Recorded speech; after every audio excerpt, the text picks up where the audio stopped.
اب میں آپ کو ذرا اس جو انسانوں میں سے انسان دشمنی کا جن کا سب سے بڑا رول ہے، میں ان کی 2000 سالہ تاریخ کا آپ کے سامنے نقشہ رکھنا چاہتا ہوں۔ ان 1400 سال کا تو میں نے صرف 4 آپ کو پوائنٹس بتائے۔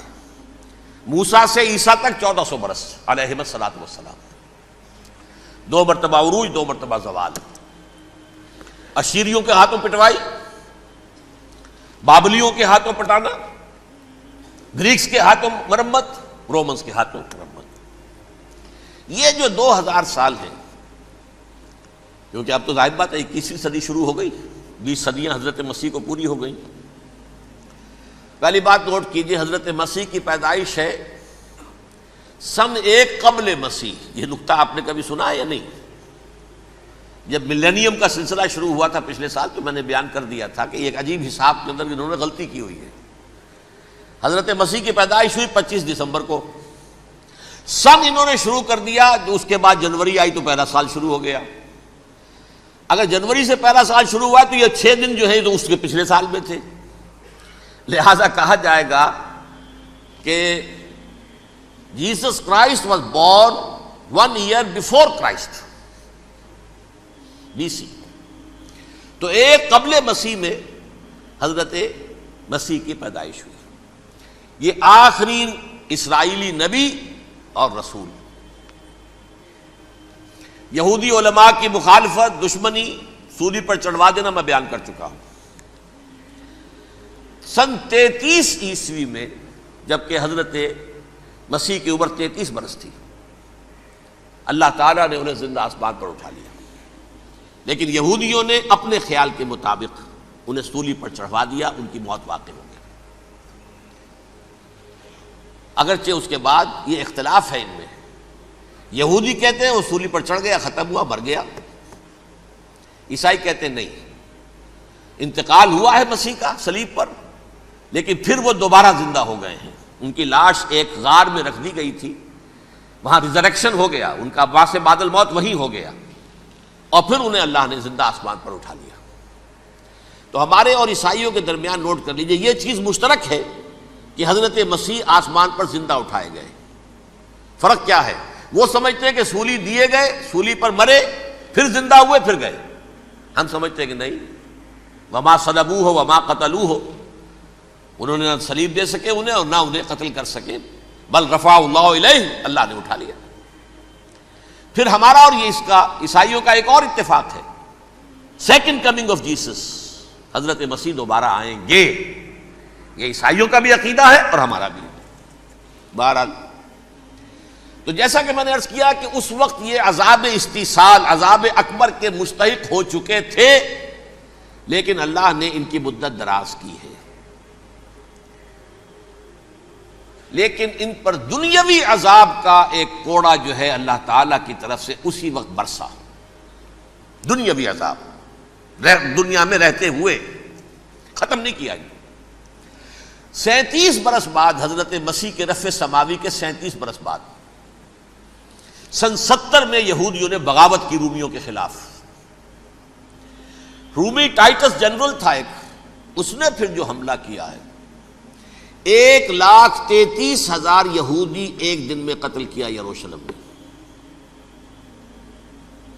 اور ہیکل سلیمانی گرا دیا۔ وہ ہیکل پہلے بھی گرا تھا، پہلے 1400 سال کے دوران میں بھی نبوکڈنضر نے گرایا تھا، لیکن پھر اس کے 150 سال بعد انہوں نے دوبارہ بنا لیا تھا، اس لیے وہ اسے سیکنڈ ٹیمپل کہتے ہیں۔ پہلا ٹیمپل جو حضرت سلیمان نے بنایا تھا، نبوکڈنضر نے گرا دیا 587 قبل مسیح میں، پھر دوبارہ انہوں نے 150 سال کے بعد بنا لیا۔ وہ اس تاریخ کا حصہ ہے، میں نے جس کے بارے میں آپ کو تفصیل نہیں بتائی۔ اس میں یہ ہوا سن 70 میں وہ گرا دیا گیا، وہ آج تک گرا پڑا ہوا ہے۔ نمبر 2، یہ کہہ دیا گیا کہ یہودیوں اس ارض فلسطین سے نکل جاؤ، تم یہاں نہیں رہ سکتے اب۔ لہذا جس کا جہاں سینگ سمایا چلا گیا، یورپ میں چلے گئے، ایشیا میں آ گئے، عرب میں آ گئے یہ 3 قبیلے جو رات بھی میں نے عرض کیا تھا، بنو قینقاع، بنو نذیر اور بنو قریظہ، یہ وہاں سے آ کے مدینے میں آباد ہو گئے۔ جس کا جہاں سینگ سمایا، افریقہ میں، ہندوستان میں، جہاں چلے گئے۔ ڈایاسپورا اسے کہتے ہیں، وہ آپ نوٹ کر لیجئے اس لفظ کو، ڈایاسپورا، ہمارا دور انتشار، جبکہ ہمیں ہماری اصل سرزمین تو فلسطین ہے، حضرت ابراہیم کا مسکن، حضرت اسحاق حضرت یعقوب کا مسکن فلسطین، یہ ہے ہماری اصل جاگیر، یہ تو ہماری جدی پشتی جاگیر ہے، لیکن یہاں سے نکال دیے گئے سن 70 عیسوی میں، اور وہاں سے لے کے 1917 تک ان کا ڈایاسپورا جاری رہا۔ یہ دور انتشار ہے۔ اس دور انتشار کے اب چند حصے ہیں جس کو میں چاہتا ہوں کہ آپ علیحدہ علیحدہ سمجھ لیں۔ دور انتشار کا جو پہلا جو ہے تقریباً 300 برس رومی حکمران تھے، وہ یہودیوں کے بھی دشمن تھے اور عیسائیوں کے بھی دشمن تھے۔ عیسائی اور یہودی ایک دوسرے کے بھی دشمن تھے، لیکن رومی سمجھتے تھے کہ یہ ایک ہی تھیلی کے چٹے بٹے ہیں۔ رومیوں کے نزدیک عیسائی بھی یہودیوں ہی کا ایک فرقہ تھے، کوئی علیحدہ مذہب تو تھا ہی نہیں۔ لہذا رومی جو ہیں رومنز، وہ ان دونوں کو ستاتے تھے، مارتے تھے، اور یہ آپس میں لڑتے تھے، یہودی عیسائیوں کو مارتے تھے، عیسائی یہودیوں کو مارتے تھے۔ یہ ہے 300 برس تک کی تاریخ۔ سن 300 عیسوی میں کیا ہوا؟ ایک معجزہ ہو گیا۔ بہت عظیم ایمپرر کانسٹینٹائن، قسطنطین اعظم، رومن ایمپررز میں سے بہت بڑا ایمپرر، وہ عیسائی ہو گئے۔ اب تو معاملہ بالکل تلپٹ ہو گیا، پوری سلطنت عیسائی ہو گئی۔ اب عیسائیوں کے عیش ہو گئے اور یہودیوں پہ مار پڑنی شروع ہوئی۔ اب عیسائیوں کا آپ خود سوچئے کہ جنہیں وہ خدا بنا بیٹھے ہیں، خدا کا بیٹا قرار دے رہے ہیں، ان کے قاتل کون؟ یہودی بدماش۔ لہذا ان کی وہ پٹائی شروع ہوئی ہے یورپ میں، پوری رومن امپائر میں انہیں ذلیل کیا گیا۔ شہروں میں آمد بند، علیحدہ رہو، گھیٹوز کے اندر رہو۔ یہودی کا نام جو ہے وہ گالی بن گیا، جیسے آج بھی یہودی گالی کہتے ہیں، جیسے خنزیر کا لفظ، آخر وہ بھی اللہ کی مخلوق ہے، لیکن آپ کو معلوم ہے کوئی شخص زبان پر نام نہیں لانا چاہتا خنزیر کا، سور کا، ہے تو مخلوق وہ بھی ایک حیوان ہے۔ ایسے ہی یہ ہے یہودی، یہودی گالی، جیو گیوٹ گالی۔ لہذا ایک طرف تو ان دونوں کے درمیان دشمنی، جس کو قرآن کہتا ہے وَأَغْرَيْنَا بَيْنَهُمُ الْعَدَاوَةَ وَالْبَغْضَاءَ، ہم نے ان کے مابین دشمنی جو ہے پیدا کر دی۔ اور جب یہ پوری سلطنت عیسائی ہو گئی تو قافیہ تنگ ہو گیا یہودیوں کا۔ اب آئیے 571 عیسوی، یعنی جب کہ ڈایاسپورا کو کتنا عرصہ ہو چکا تھا؟ 500 برس۔ سن 70 سے شروع ہوا نا ڈایاسپورا، جب ٹائٹس نے گرایا ہے ہیکل کو اور نکال باہر کیا انہیں فلسطین سے، بھاگ جاؤ یہاں ایک یہودی بھی نہیں رہے گا، فلسطین سے نکال دیے گئے۔ اس کے پورے 500 برس بعد سن 571 عیسوی میں حضور کی پیدائش ہوئی، ولادت با سعادت محمد الرسول اللہ صلی اللہ علیہ وسلم۔ 610 میں آپ پر وحی کا آغاز ہوا، لیکن حضور کے ساتھ ان کا معاملہ کیا رہا؟ اول تو جبکہ حضور ابھی مکے ہی میں تھے، یہودیوں نے ریشہ دوانیاں شروع کر دی حضور کے خلاف۔ قریش مکہ کو سکھاتے تھے، پڑھاتے تھے، ان سے یہ پوچھو، ان سے یہ پوچھو، انہیں اس طرح تنگ کرو، ان سے یہ امتحان لو، یہ آپ کے علم میں ہے۔ سورہ بنی اسرائیل میں، سورہ کہف میں وہ سوالات جو امتحانی سوالات آئے تھے، ذوالقرنین کون تھا، اصحاب کہف کون تھے، تم رسول بنے پھرتے ہو تو بتاؤ، اور یہ روح کی حقیقت کیا بتاؤ۔ یہ ساری ریشہ دوانیاں کر رہے تھے بیٹھے ہوئے، ابھی وہیں پر، حضور ابھی پہنچے بھی نہیں۔ ہجرت فرما کر حضور تشریف لے آئے تو حضور نے، جسے ماسٹر سٹروک کہا جائے گا، یعنی اسٹیٹس مین شپ کا ماسٹر سٹروک، آپ نے مدینے میں آتے یہودیوں کے ساتھ پیکٹ کر دیا، جوائنٹ ڈیفنس پیکٹ آف مدینہ، کہ اگر مکے والے ہم پر حملہ کریں گے تو ہم مل جل کر ایک قوم کی حیثیت سے مقابلہ کریں گے۔ یہ میثاق مدینہ کہلاتا ہے، جس کے بہت غلط معنی پہنائے جا رہے ہیں آج کل۔ بہرحال میں موضوع میرا چونکہ یہ نہیں، میں ادھر نہیں جاؤں گا۔ لیکن ہوا کیا؟ ہر مرتبہ یہ خیانت کے مرتکب ہوئے، ان نے جو عہد کیے تھے ان سے پھرے، اندر ہی اندر سازش، ریشہ دوانی، حضور کی بدترین دشمنی۔ سورہ نساء کی آیت نمبر 12 میں 14 میں 13 میں فرمایا ہے لا تزال تطلع علی خائنۃ منہم، اے نبی ہمیشہ آپ کے علم میں ان کی طرف سے خیانتیں، بددیانتیاں آتی رہیں گی.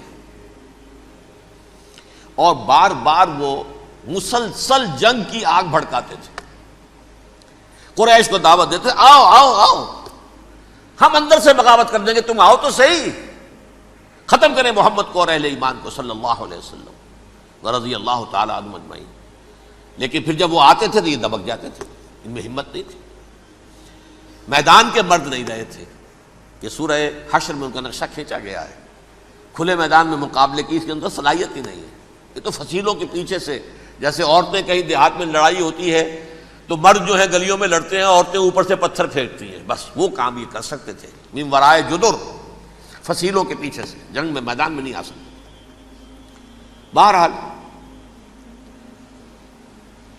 قرآن مجید میں ہے یہ سورہ مائدہ کی آیت نمبر 64، کلما اوقدوا نارا للحرب اطفاها اللہ. اکثر و بیشتر مواقع پر تو یہ جب آگ بھڑکاتے تھے جنگ کی، اللہ اسے بجھا دیتا تھا. لیکن بہرحال اس کے باوجود جنگیں ہوئی، غزوہ بدر، غزوہ احد ہوئی کہ نہیں؟ یہ ساری اس اصل شرارت ہوئی. اور اس کے نتیجے میں حضور نے پھر ایک ایک کر کے 3 قبیلوں کو سزا دی. غزوہ بدر کے فوراً بعد بنو قینقاع نکالے گئے مدینے سے، غزوہ احد کے فوراً بعد بنو نذیر نکالے گئے، اور غزوہ احزاب کے بعد بنو قریظہ نکال دیے گئے. یہ تو میں نے آپ کے سامنے رکھ دیا صرف حضور کے زمانے میں ان کا کیا رویہ رہا. دشمن، رات بھی ہم نے وہ آیت پڑھی تھی، لَتَجِدَنَّ أَشَدَّ النَّاسِ عَدَاوَةً لِلَّذِينَ آمَنُوا الْيَهُودُ وَالَّذِينَ أَشْرَكُوا.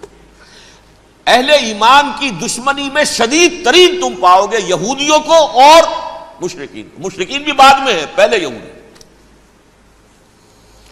حضور کے بعد کیا ہوا اب یہ نوٹ کیجئے، یہ ان کی تاریخ کا دوسرا دور. حضرت عمر رضی اللہ تعالیٰ عنہ قائد خلافت ہے. بیت المقدس کا محاصرہ کیا گیا، فصیل بڑی اونچی، شہر اندر سے سیلف سفیشینٹ، حملے کا راستہ کوئی نہیں، محاصرہ طول کھینچ رہا ہے، لیکن ان کے پاس رسد بھی موجود ہے، پانی بھی موجود ہے، وہ دروازے بند کر کے بیٹھے ہوئے ہیں. بالآخر اللہ تعالیٰ کی مشیت کا ظہور کیسے ہوا؟ ان کے کچھ علماء آئے فصیل پر، کہا دیکھو مسلمانوں، تم قیامت تک بھی یہاں پڑے رہو گے محاصرہ کر کے، ہمارا یہ شہر فتح نہیں ہوگا. ہاں ایک درویش بادشاہ کے ہاتھوں یہ شہر فتح ہونا ہے، لیکن تمہارے اندر ہمیں وہ نظر نہیں آ رہا. ابو عبیدہ بن الجراح رضی اللہ تعالی عنہ، امین هذه الامہ، ان کا فوراً ذہن گیا وہ درویش بادشاہ مدینے میں بیٹھا ہوا ہے، عمر رضی اللہ تعالی. اب ایک اور عمر بھی ہے جو قندھار میں بیٹھا ہے. نقشہ وہی ہے، سادگی کی حد تک نقشہ وہی، بالکل وہی، اپنی آنکھوں سے دیکھا ہے، وہی سادگی. عمر اول، عمر ثانی تھے عمر بن عبدالعزیز. اب ایک اللہ کے فضل سے اللہ تعالیٰ ایدہ اللہ بنصرتہ، اللہ تعالیٰ ان کی نصرت فرمائے، دشمنوں کو ان کے مقابلے میں نیست و نابود کرے. انہوں نے ریکویسٹ بھیج دی کہ حضور تشریف لائیے، یہ شہر فتح ہو جائے گا. وہ ہے سفر تاریخی، اتنا طویل سفر، تقریباً 700 میل، ایک اونٹ، ایک خادم، ایک منزل پہ امیر المومنین اوپر بیٹھے، خادم آگے چل رہا ہے، اگلی منزل پہ خادم اوپر بیٹھا ہے، امیر المومنین آگے جا رہے ہیں. اور جب پہنچے ہیں تو وہ باری تھی خادم کی. انہوں نے ہاتھ جوڑ دیا، حضور خدا کے لیے تم کیا کہیں گے لوگ، وہ میرا برا حال کر دیں گے، تمہیں شرم نہیں آئی؟ امیر المومنین پیدل آگے چل رہے ہیں نکیل پکڑ کر، اور تم بیٹھے ہو اوپر براجمان ہو. حضرت عمر فرمایا الدور دورک، نہیں باری تمہاری ہے، بیٹھ. اس حال میں پہنچے ہیں. اور پھر یہ کہ ابو عبیدہ بن الجراح آئے ہیں، استقبال کیا ہے تو دیکھا ہے اس حال میں چلے آ رہے ہیں. عمر نکیل پکڑے ہوئے چلے آ رہے ہیں، اور کہتے ہیں کہ کہیں کیچڑ ویچڑ تھا، جوتے خراب ہو گئے تھے، وہ بھی اتار کے ہاتھ میں پکڑے ہوئے، کپڑے تو تھے ہی پھٹے ہوئے. انہوں نے کہا بھی حضرت ابو عبیدہ نے، دیکھیے یہ بڑا متمدن ملک ہے، بڑا مہذب علاقہ ہے، یہ آپ ذرا حلیہ اپنا دوست فرما لیں تب جا کے پیش ہم آپ کو کریں گے. آپ نے فرمایا نحن قوم اعزنا اللہ بالاسلام، ہم وہ قوم ہیں جنہیں اللہ نے عزت دی ہے اسلام کے ذریعے سے. کپڑوں کے ذریعے سے نہیں، دولت کے ذریعے سے نہیں۔ اسی حال میں گئے ہیں، اوپر سے انہوں نے کھڑے ہو کر نشانیاں دیکھی ہیں، اپنی کتابیں کھولی، ہاں یہ وہی ہیں، اچھا لو جی سرنڈر، شہر تمہارے ہاتھ میں۔ خون کا ایک قطرہ نہیں بہا اور بیت المقدس فتح ہو گیا۔ لیکن اس وقت حضرت عمر نے ایک نرمی یہ کی کہ یہودیوں کے لیے بھی اسے اوپن سٹی قرار دے دیا۔ یہ احسان عظیم حضرت عمر کا، اس سے پہلے یہودی آ ہی نہیں سکتا تھا، داخل ہی نہیں ہو سکتا تھا، وہاں وہ آ کر وزٹ نہیں کر سکتا تھا، زیارت نہیں کر سکتا تھا اپنے مقدس مقامات کی۔ حضرت عمر نے یوں سمجھیے کہ تقریباً 550 برس کے بعد ان کے لیے راستہ کھولا ہے کہ ہاں تم آ سکتے ہو، زیارت کر سکتے ہو۔ لیکن یہ عیسائیوں نے لکھوایا معاہدے کے اندر، انہیں یہاں آپ آباد ہونے کی اجازت نہیں دیں گے، لیکن کم وزٹ دی پلیسز، دیکھیں، زیارتیں کریں اور جائیں۔ یہ معاہدہ حضرت عمر کا ہے رضی اللہ تعالیٰ، جو پھر خلافت راشدہ کے بعد بنو امیہ نے بھی اس کو آرڈر کیا، بنو عباس نے کیا، پھر جو ہمارے یہ ترکوں میں اندر خلافت آئی تو ترک خلفاء نے بھی اس معاہدے کی پوری پابندی کی۔ فلسطین میں آ سکتے ہیں یہودی، صرف زائرین کی حیثیت سے، وہاں آباد نہیں ہو سکتے۔ اب آئیے اگلا دور آیا حضرت عثمان کا دور خلافت۔ یہ ہے وہ وقت کہ اب یہود نے امت مسلمہ کی پیٹھ میں چھرا گھونپا۔ وہ کیسے؟ ایک یہودی عبداللہ ابن سبا اسلام کا لبادہ اوڑھ کر آ گیا، معاشرے کا جائزہ لے لیا، ان میں بنو ہاشم اور بنو امیہ میں جو پرانی کشاکش تھی اس کے کچھ نہ کچھ جراثیم باقی ہیں، اگر ان کو ذرا بھڑکا دے تو مسلمانوں میں انتشار پیدا ہو جائے۔ کہا یہ عثمان کون ہے؟ یہ تو بنو امیہ میں سے ہے، یہ حق تو بنو ہاشم کا ہے، خلافت ان کے پاس ہونی چاہیے، محمد کے تو رشتہ دار وہ ہے صلی اللہ علیہ وسلم۔ عوام الناس کے اندر بات پھیلنی شروع ہوئی، پھر ایک بڑی سازش کے انداز میں حضرت عثمان کے خلاف پروپیگنڈا، حضرت عثمان کے جو عاملین تھے، گورنر تھے، ان کے خلاف پروپیگنڈا، اور ایسی ہوشیاری کرتے تھے کہ کوفے میں کوفے کے حاکم کے خلاف کچھ نہیں کہنا، اجی مصر میں یہ ہو رہا ہے، اجی شام میں یہ ہو رہا ہے، اجی یہ جو عثمان ہے وہ یہ کر رہا ہے، یہ ظلم ہو رہا ہے، یہ لوٹ مار ہو رہی ہے، یہ خیانتیں ہو رہی ہیں۔ اب نہ تو اس زمانے میں مینز آف کمیونیکیشن، کیسے تصدیق کریں؟ افواہیں تو آپ آج کراچی کے اندر شروع ہو جائے تو پتہ نہیں چل سکتا کسی کو کہ کیا اس میں صداقت ہے، کیا جھوٹ ہے، اور بری بات جو ہے فطرت انسانی کی کمزوری ہے، وہ فوراً قبول کرتا ہے، کسی کے بارے میں اچھی بات ماننے کو تیار نہیں ہوتا، لیکن بری بات تو فوراً تیار۔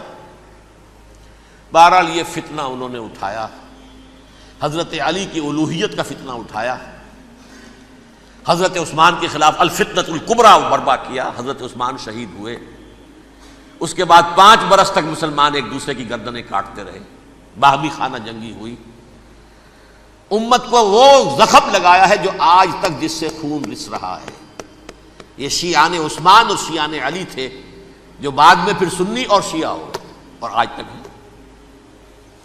فتنہ کس نے جگایا؟ ایک عبداللہ ابن سبا یہودی اور اس کے کارندے، شیطان کا ایجنٹ، اور انسانوں میں سے بھی اس کے جو بھی حواریین تھے اور شیطانوں کے اندر سے بھی تھے، انہوں نے بھی اس آگ کو بھڑکایا۔ یہ آپ سوچ لیجئے کہ یہ کس نے وہ زخم لگایا؟ یہودی۔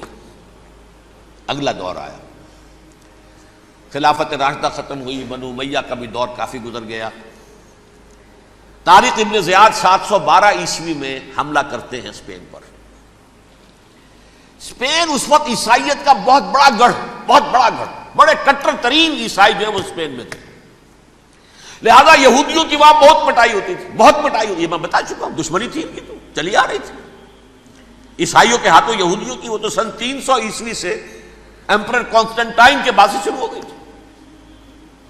اس حوالے سے یہودیوں نے اس وقت چالاکی یہ برتی، کچھ راستے واسطے بتائے، کچھ مدد کی طارق ابن زیاد کی۔ طارق ابن زیاد نے انہیں اپنا محسن سمجھا، ہسپانیہ فتح ہو گیا تو یہودی چونکہ محسنین کی فہرست میں آ چکے تھے، انہیں بہت اقتدار نصیب ہوا،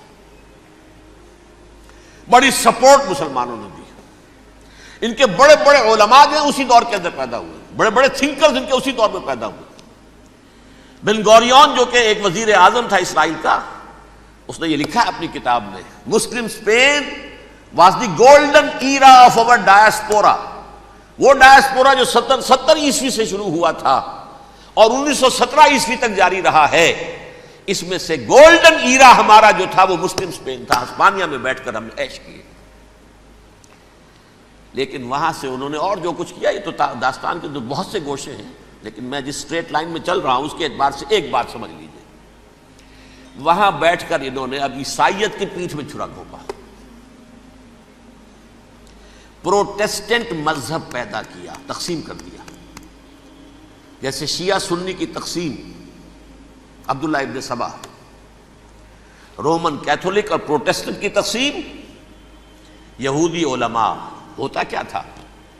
ہسپانیہ کی یونیورسٹیاں ہیں، کارڈووا میں ہے، ٹولیڈو میں ہے، گریناڈا میں ہے، غرناطہ، قرطبہ، تولیتلا، اور وہاں آتے تھے لوگ. فرانس سے چلے آ رہے ہیں نوجوان پڑھنے کے لیے، جرمنی سے چلے آ رہے ہیں، اٹلی سے چلے آ رہے ہیں. 3 ہی ملک قریب ترین پڑھتے ہیں سینٹرل جو یورپ کے ہیں. یہاں پر جو ہے وہ اسلام جو نور پھیلا رہا تھا اس سے بھی مستفیض ہوئے. جہالت کے جو ہے پردے ان کے وہ چھٹے. اس کے ساتھ ہی وہ یہودی وہاں ان کے اندر جو جراثیم داخل کر رہے تھے وہ اس عیسائیت کے خلاف بغاوت تھی جو اس وقت دنیا میں عیسائیت اس وقت تھی. پوپ کا راج تھا دنیا میں اس وقت. یورپ میں جو عیسائیت تھی اس میں ایک طرف بادشاہ تھے، لیکن بادشاہوں کی حیثیت وہاں پر یوں سمجھ لیجئے کٹ پتلیوں کی تھی. اصل قوت پوپ کے ہاتھ میں تھی. اور پوپ کو انہوں نے جیسے قرآن نے کہا اتخذوا احبارهم ورهبانهم اربابا من دون اللہ، چونکہ سینٹ پال نے شریعت موسوی ساقط کر دی تھی تو اب شریعت تھی ہی نہیں. پوپ کو اختیار تھا جس چیز کو چاہے حلال قرار دے دے، جس چیز کو چاہے حرام قرار دے دے. اتخذوا احبارهم ورهبانهم اربابا من دون اللہ. انہوں نے کہا صاحب یہ پوپ کس بلا کا نام ہے، یہ بھی انسان ہے. بات تو ٹھیک تھی نا، اصل حیثیت تو کتاب کی ہونی چاہیے نا، ڈیوائن بک، دی ریویلڈ اسکرپچر. لہذا اور یہ کتاب ہر شخص پڑھ سکتا ہے. کوئی پوپ کے باپ کو جو ہے کوئی اس کے لیے پروپرائٹری رائٹس تو نہیں ہے کہ صرف پوپ پڑھ سکتا ہے یا پادری پڑھ سکتے ہیں. ہم بھی پڑھ سکتے ہیں، ہم بھی سمجھ سکتے ہیں. یہ باتیں تھی کہ جن کو بڑھا چڑھا کر بیان کر کے اور پوپ کا اقتدار ختم کرا دیا اور توجہ مرکوز کر دی بائبل کی طرف. اب بائبل میں بڑا حصہ تو اولڈ ٹیسٹامنٹ کا ہے. نتیجہ کیا ہوا؟ یہود کی عظمت پروٹیسٹنٹس کے نزدیک مسلم ہو گئی. اصل قوم تو یہ ہے. وہ دشمنی بدلی کہ نہیں بدلی؟ موسیٰ کے امتی یہ ہے، تورات موسیٰ کو دی گئی، ابراہیم کی نسل یہ ہے. لہذا وہ جو دشمنی تھی، جو عداوت تھی کہ ہمارے خدا کو سولی چڑھانے والے ہیں یہ بدماش، اس کا ازالہ ہوا اس پروٹیسٹنٹ مذہب کے نتیجے میں. یہ میں اب آپ کو بتاتا ہوں کہ ایک نتیجہ وہ نکلا ہے جسے برٹرنڈ رسل نے بیان کیا ہے. اس کی کتاب ہے ان پریز آف آئیڈلنس، صفحہ 108.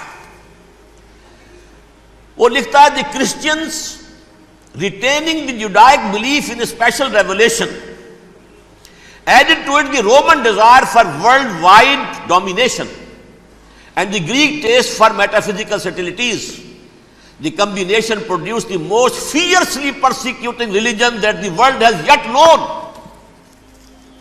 یہ 3 چیزیں آ کر عیسائیت میں مل گئی. ایک تو جب یہ اولڈ ٹیسٹامنٹ جو ہے وہ ان کے ہاتھ میں آ گئی، اور اس کے میں کچھ آپ کو بتا دیتا ہوں کہ اولڈ ٹیسٹامنٹ کی تعلیمات، کیونکہ یہ اولڈ ٹیسٹامنٹ جو ہے یہ محرف تھی. اصل تورات تو گم ہو گئی تھی 587 قبل مسیح میں، جب پہلی مرتبہ ہیکل جو ہے تباہ ہوا ہے اس وقت ختم ہو گئی تھی. اس کے کوئی 150 سال کے بعد انہوں نے یادداشتوں سے مرتب کر کے لکھی ہے. اب اس میں ان کے اپنے خیالات، اپنے امانی، اپنی توجیحات وہ شامل ہو گئیں. لہذا میں آپ کو حوالے دیتا ہوں اس کتاب کے اندر مظالم کی جو تعلیم دی گئی ہے. اہل کتاب نے اپنے مظالم قتل عام کے جواز کے لیے تورات میں تبدیلیاں کی اور پیغمبروں پر دہشت ناکی اور بدترین حرام کاری کے الزامات لگائے. سنیے، پہلا حوالہ ہے یہ گنتی باب 31 آیات 17-18. اس لیے ان بچوں میں جتنے لڑکے ہیں سب کو مار ڈالو، اور جتنی عورتیں مرد کا منہ دیکھ چکی ہیں ان کو بھی قتل کر ڈالو، لیکن ان لڑکیوں کو جو مرد سے واقف نہیں اور اچھوتی ہیں اپنے لیے زندہ رکھو. یہ کسی اللہ کی کتاب کا یہ جملہ ہو سکتا ہے؟ کسی ریویل بک کا؟ اور سنیے، یہ ہے استثناء ڈیٹرانومی باب 20 آیت 16-18. پر ان قوموں کے شہروں میں جن کو خداوند تیرا خدا میراث کے طور پر تجھ کو دیتا ہے، کسی ذی نفس کو جیتا نہ بچا رکھنا، جیسا خداوند تیرے خدا نے تجھ کو حکم دیا بالکل نیست کر دینا. مرد، عورتیں، بچے، بوڑھے سب ختم. یہ کتاب مقدس ہے. اور سنیے، سموئیل باب 27 آیت نمبر 9. اور داؤد نے اس سرزمین کو تباہ کر ڈالا اور عورت مرد کسی کو جیتا نہ چھوڑا. نمبر 4، ان سب آباد شہروں کو ماں، عورتوں اور بچوں کے بالکل نابود کر ڈالا. کتاب استثناء باب 3 آیت 6. یہ ہے جو کہہ رہا ہے برٹرنڈ رسل، کرسچینٹی میں آ کر اب یہ 3 چیزیں شامل ہو گئی. ایک تو یہ باربیرین یہ تعلیم جو ہے، اور یہ مذہب کے نام پہ تعلیم، یہ کتاب مقدس کی تعلیم. نمبر 2، رومنز کے اندر جو ایک تمنا تھی ورلڈ ڈومینیشن کی، وہ عیسائیت کے اندر آ گئی. اس لیے کہ پوری رومن امپائر جو ہے عیسائی ہو گئی، تو اسے وراثت کے اندر ورلڈ ڈومینیشن کی جو ایک تمنا تھی وہ مل گئی. اور پھر یہ کہ انہوں نے جو توہمات تھے یونانیوں کے ان کو بھی اپنے ہاں مختلف شکلوں کے اندر جمع کر لیا. ان 3 چیزوں کا the combination produced the most fiercely persecuting religion that the world has yet known. اس کے نتیجے میں دنیا میں تاریخ انسانیت کے اندر جو بدترین خوخار ترین مذہب ہو سکتا ہے وہ شکل عیسائیت نے اختیار کی. اور اس کا مظہر عتم کیا تھا نوٹ کیجئے، صلیبی جنگیں. ایک بات ٹائم ٹیبل کے اعتبار سے نوٹ کر لیجئے گا. فرسٹ ملینیم ختم ہوا، سیکنڈ شروع ہوا. ان کے 1000 سال ختم ہوئے تو 11ویں صدی میں سیکنڈ ملینیم شروع ہوا، تو پہلی صلیبی جنگیں ہوئی. لاکھوں مسلمان قتل کیے. صرف یروشلم کے اندر اتنا خون بہایا ہے کہ خود ان کے ہسٹورینز لکھتے ہیں کہ جب ان صلیبیوں نے جب گھوڑوں کے ساتھ وہ چل رہے تھے گلیوں میں، تو ان کے گھوڑوں کے گھٹنوں تک خون کی ندی بہ رہی تھی. جہاں سے گزرے ختم کرتے چلے گئے، آبادیاں کی آبادیاں ختم کر دی. اگرچہ اس کروسیڈ میں گیہوں کے ساتھ گھن بھی پسا، یہودی بھی بہت مارے گئے. یہ فرانس سے، جرمنی سے جب یہ کروسیڈرز آ رہے تھے 3000 میل کا سفر طے کر کے آئے تھے. سوچئے تو صحیح. اربن ثانی پوپ جو تھا، آگ لگا دی تھی اس نے پورے یورپ کے اندر. شرم سے ڈوب مرو، تمہارے مقدس علاقے مسلمانوں کے ہاتھ میں. انفیڈلز، یہ کافر، یہ مرتد، یہ ملحد. مسیح جہاں پیدا ہوا، مسیح کو جہاں سولی دی گئی، وہ کہاں ہے؟ ان کے ہاتھ میں. وہ آگ لگائی ہے، 3000 میل کا فاصلہ طے کر کے یہ قومیں آئی ہیں وہاں. اور جو تباہی مچائی ہے انہوں نے، تاریخ انسانی میں ایسی بربریت کی کوئی مثال. اور یہ ان کے اپنے ہسٹورینز لکھتے ہیں. شرم کے مارے ایسے محسوس ہوتا ہے جیسے ان کی گردنیں جھکی جا رہی ہیں. لکھتے ہیں